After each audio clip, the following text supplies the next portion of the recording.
Radhe Radhe everyone, आप सभी का हमारे चैनल में है बहुत बहुत स्वागत। आज की वीडियो में आप सभी के साथ शेयर करूंगी जया एकादशी पर आप किस तरह से पूजा कर सकते हैं। बहुत ही सरल विधि से इस वीडियो में मैं आपको दिखाऊंगी कि किस तरह से आप जया एकादशी पर पूजा कर सकते हैं। जया एकादशी के व्रत करने से हमें किन फलों की प्राप्ति होती है, तो सबसे पहले मैं आपको ये बता दूँ, जया एकादशी के व्रत करने से हमें मोक्ष की प्राप्ति होती है। हमारे जो पितृ, हमारे घर के जो पितृ होते हैं, अगर वो भूत प्रेत की योनि में हैं, तो अगर हम इस व्रत को करते हैं, अगर आप व्रत नहीं भी करते तो इस दिन अगर आप पूजा पाठ करते हैं अपने घर में, तो जया एकादशी के प्रभाव से वो आपके जो पितृ हैं उन्हें भी मोक्ष की प्राप्ति होती है। तो मोक्ष के लिए यह बहुत अहम मानी गई है जया एकादशी। अगर आप व्रत नहीं भी करते तो आप इस तरह से पूजा कर सकते हैं। पूजा बहुत सरल और बेसिक तरीके से इस वीडियो में मैं दिखाऊंगी। कोई भी ऐसा सामान नहीं दिखाऊंगी जो आपको बाहर से लाना पड़े और लाने में थोड़ी सी दिक्कत हो। तो सबसे पहले देखिए, आप इस व्रत में विष्णु भगवान की पूजा कर सकते हैं, हमारे छोटे से बाल गोपाल की पूजा कर सकते हैं, राधा कृष्ण जी की भी पूजा कर सकते हैं। तो रूप एक ही है, आप अगर आपके यहाँ जो भी मूर्ति है आप उनकी पूजा कर सकते हैं। मैंने आपको बता दिया, अगर कान्हा जी की मूर्ति है तो कान्हा जी की पूजा कर लीजिए, अगर राधा कृष्ण की मूर्ति है तो उनकी पूजा कर लीजिए, अगर विष्णु भगवान की है तो आप उनकी पूजा ज़रूर करें। तो सबसे पहले मैंने शुद्ध जल से स्नान करवाया है। उसके बाद देखिए मैं अमृत से स्नान करवा रही हूँ। तो पंचामृत आप सभी को पता है कि 5 चीज़ों से मिलकर बनता है। कच्चा दूध, दही, घी, शक्कर, शहद, ये सारी चीज़ों से मिलकर पंचामृत बनता है।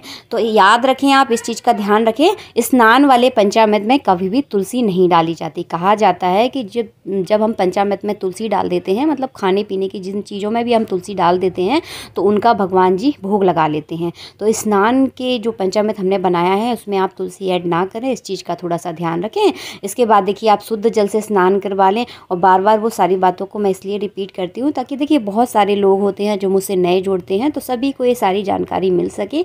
इसीलिए वही सारी चीज़ों को मैं दोबारा से कई बार रिपीट करती हूँ ताकि आपको सारी जानकारी मिल पाए। देखिए हमारे भगवान जी का हो गया स्नान करने के बाद अच्छे से आप अंग प्रोक्षण कर लें।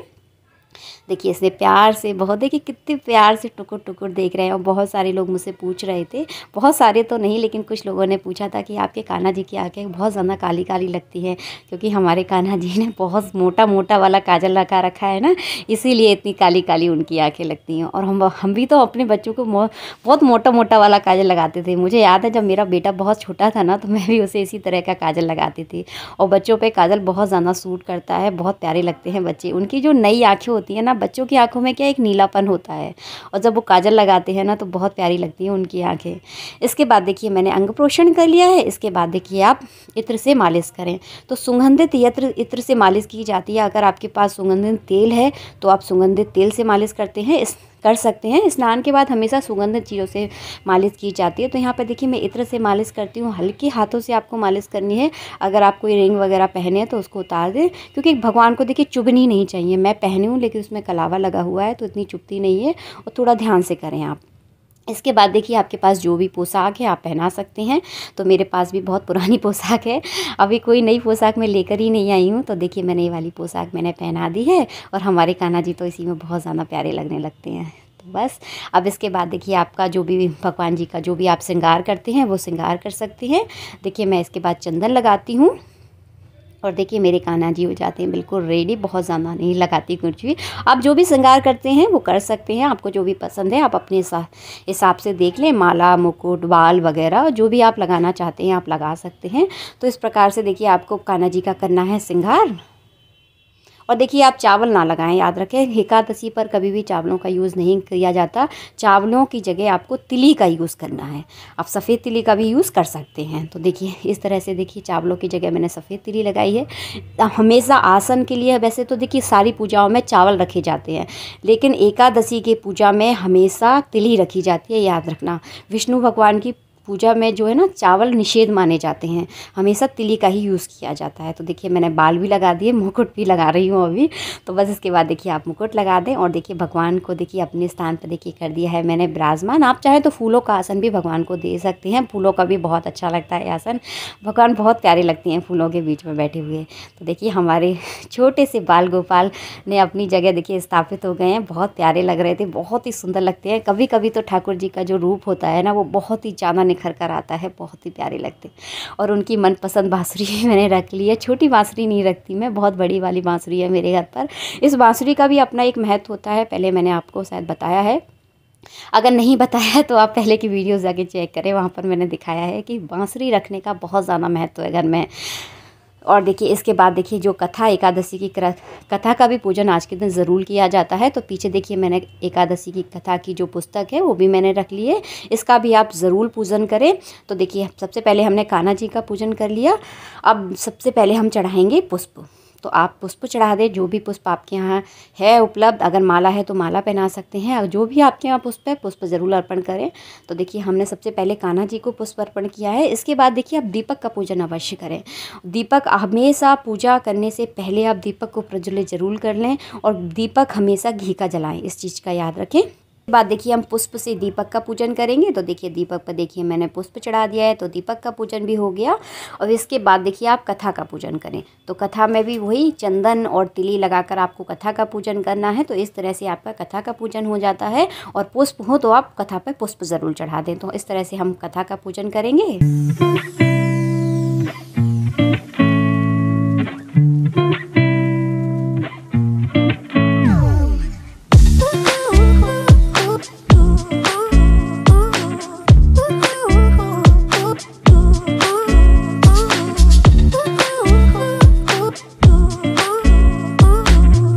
के बाद देखिए हम भगवान जी पर इस तरह की मंजरी लगी हुई तुलसी को चढ़ाएंगे। मंजरी लगी हुई तुलसी का विशेष महत्व होता है। शालिग्राम पर तो खासकर मंजरी लगी हुई तुलसी ही चढ़ाई जाती है।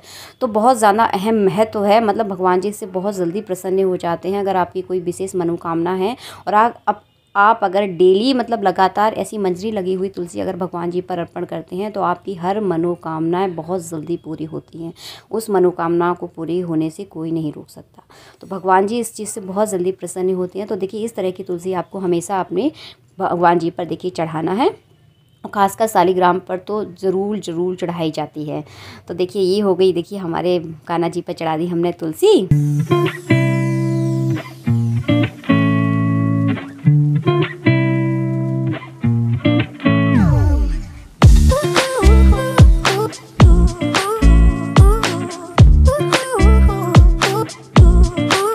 बाद देखिए हम फलों का भोग लगाएंगे। तो जो भी मौसम मतलब जो भी मौसम चलता है और जिस मौसम में जो फल आता है उसी का आपको हमेशा भोग लगाना है। तो इस मौसम में क्या है, पपीते वगैरह संतरा वगैरह बहुत ज़्यादा आते हैं, तो आप इस मौसम में आपको आसानी से मिल जाएंगे। हमेशा मौसमी फलों का भोग लगाने का विशेष महत्व रहता है। तो देखिए आप मौसमी फलों का यहाँ पर भोग लगा दें। और देखिए मैंने यहाँ पर अपनी कथा का पूजन भी कर दिया है, क्योंकि भोग लगाने के बाद सीधे कथा पढ़ी जाती है। तो देखिए इसके बाद देखिए आप कथा का पूजन कर लें, और कथा के पूजन करने के बाद हम कथा पढ़ेंगे। और आप भी अवश्य कथा पढ़ें, कथा में भी आपको बहुत सारी चीज़ों की जानकारी हो जाती है। तो देखिए सीधे हाथ में आप थोड़ी सी तिल ले लें, अगर पुष्प हो तो पुष्प ले लें। और हमेशा हाथ को मतलब कुछ ना कुछ रख कर ही पढ़ा जाता है, कभी खाली हाथ कभी कथा नहीं पढ़ी जाती। आप चाहें तो थोड़ी सी दक्षिणा भी ले सकते हैं, दक्षिणा भी आप चढ़ा दें भगवान पर, और जाकर किसी को फिर बाद में जाकर किसी को दान भी कर सकते हैं। तो ऐसा भी कर सकते हैं आप। इसके बाद देखिए आपको कथा पढ़नी है। कथा में आपको पूरी बहुत सारी जानकारियाँ मिलती हैं कि किस एकादशी का क्या महत्व होता है। तो सारी जानकारियाँ हमें विस्तृत रूप से मिल जाती है। तो एकादशी की कथाएं मतलब काफ़ी विस्तृत रूप में भी आती हैं, जिसमें आपको पूरी सारी जानकारियाँ आपको मिल जाएंगी कि किस एकादशी का क्या महत्व होता है। तो उसके बाद आप कथा पढ़ लें।